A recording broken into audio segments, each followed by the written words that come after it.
Everybody for coming to the Aaron Torres Podcast YouTube page. If you could do me one quick favor, see that little black subscribe button on the bottom of your screen?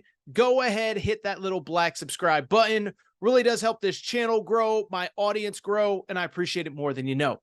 Also, quick thank you to our presenting sponsor, Betfred Sportsbook and the Betfred Sportsbook app. Bet $50 on any game. Get up to $1,111 in free bets courtesy of the Betfred Sportsbook. Thank you again. Now, here's the video that you came here for. All right, everybody. I am back. Good to be back. Final segment of the show. So good to be back. And I do want to go ahead and wrap with just some thoughts on the rest of week one. There weren't a ton of marquee games outside of the ones that we just discussed. And obviously on the next show, we'll talk about the game that happened Monday night, Clemson Duke. But I want to go ahead, rip through some of the other stuff that happened in college football. And I do have kind of one more really big picture takeaway from the weekend that was in college football. And it comes from what I think a lot of people would deem to be an unlikely place. That place, beautiful College Station, Texas, where the Texas A&M Aggies hosted the New Mexico Lobos, and Texas A&M won 52-10 as a final score. Now, normally, an SEC team beating a group of five team by 1,000,000 points isn't something we would talk about. Georgia did it on Saturday. We're not going to talk much about them. We're not going to talk much about Alabama either. But why we have to talk about this is because it's Texas freaking A&M, and we all watched that offense last year. And so I want to talk a little bit about the game, but one thing really kind of jumped out to me while I was watching that game.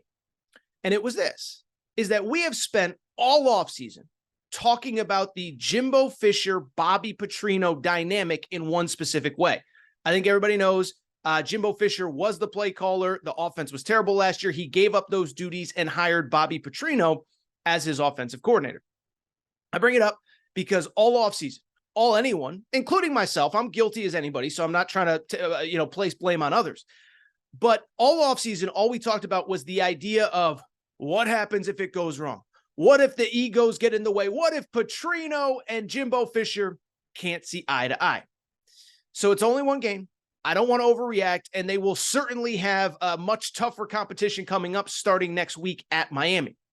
But at the same time, I was thinking about this game, and I thought about it from this perspective. What if we have been thinking and talking about the Jimbo Fisher, Bobby Petrino conversation completely wrong for the last 9 months? What if instead of talking about all the negative, what would happen if it goes bad? We never really took the time to consider what if it actually goes well and what it means for Texas A&M. And after Saturday night, I think we have to at least consider that conversation. So let's do it right now. First of all, in terms of the game, Texas A&M looked awesome. By the way, they should look awesome. This isn't like hand them a national championship. That's not what this is about. But at the same time, they've had talent. Talent has never been the issue, but it just hasn't clicked for, you could say for whatever reason, but I think most of us probably think it was Jimbo Fisher, complicated playbook, all that good stuff. Well, Saturday, they looked really, really, really good, okay? So first of all, just you look at the raw stats, a couple things stand out. One, this was a team that ranked 93rd in total offense last year. They only averaged 361 yards per game. Had 411 on Saturday night, and they basically pulled the starters about mid to late third quarter. Beyond that, they had the 84th ranked pass offense last year, averaged just 219 yards per game through the air. Connor Wegman, a very efficient 18 of 23 passing, 236 yards. But again, the goal wasn't for Connor Wegman to put up a bunch of stats and put up 400, 500 yards. He probably could have if they let him stay in the game and let him throw more.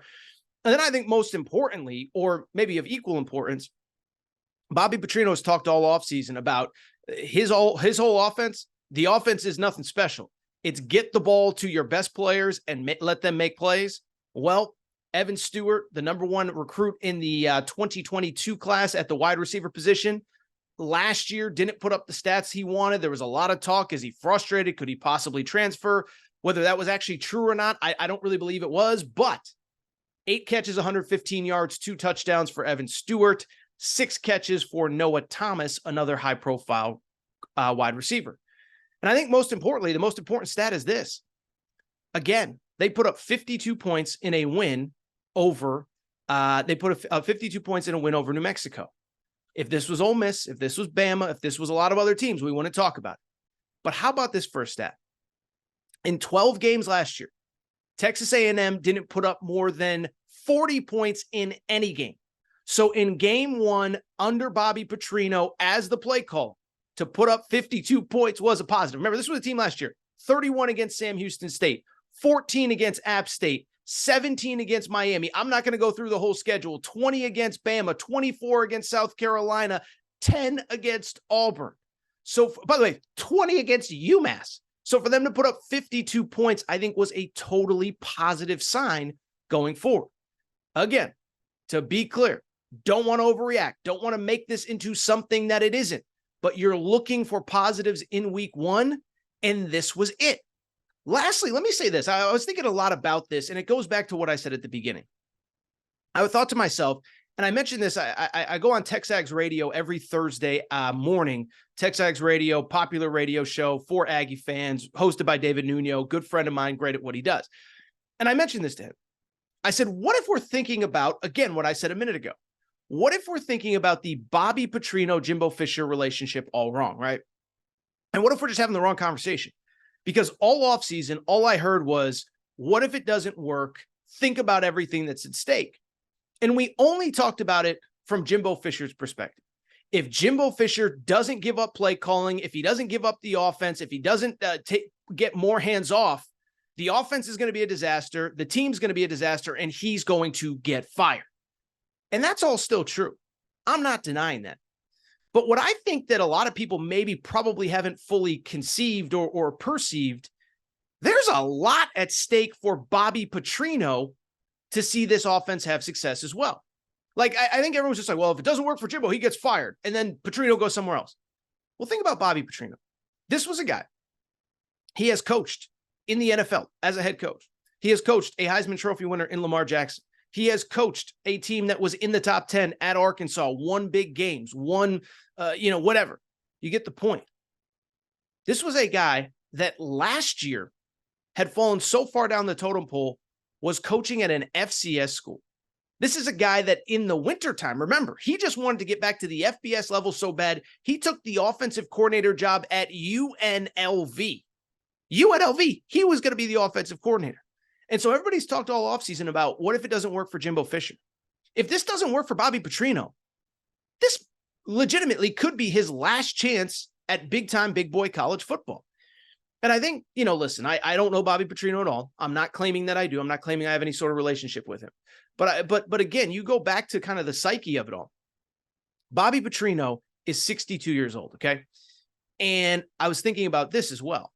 Think about his entire career. And if Bobby Petrino retired tomorrow, what would the conversation be about him? It'd be about all the disastrous things that went wrong. The way he left the Atlanta Falcons. If you don't remember, he left in the middle of the night, in the middle of the season, left a note in the players' locker room and said, I'm out, I'm going to Arkansas. We know how it ended at Arkansas. Motorcycle crash, neck brace. He becomes a meme.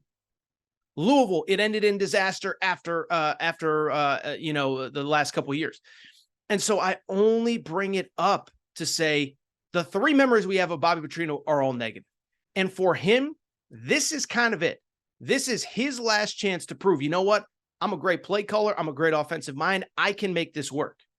If he can be the difference between Texas A&M going from 5-7 to 10-2, one, changes his legacy completely. Then he just becomes the great coach that we all knew was great, that had stuff go on in his personal life. Doesn't work. It's the opposite. Oh, there goes Petrino again. Didn't really work out. And then I think in the bigger picture, there's the possibility that I don't think it's certain, but if this goes really well, and if he's the reason why, you don't think somebody's going to call him and offer him a head coaching job again? Remember, he was at the FCS level a year ago. I don't think it's insane to think that if this goes well, we could be talking about a guy that is potentially an FBS, maybe a Power 5 head coach next year. Now, is he going to get the, Texas job if it opens, or whatever, the Florida job if Billy Napier falls apart? Of course not. But can he get a smaller Power 5, a group of 5? Absolutely. And so I want to move on to some of the other games, but I do think it is worth noting. Again, we've spent so much time talking about what if it doesn't work for Jimbo Fisher and Texas A&M with Bobby Petrino. My thought is, what if it does?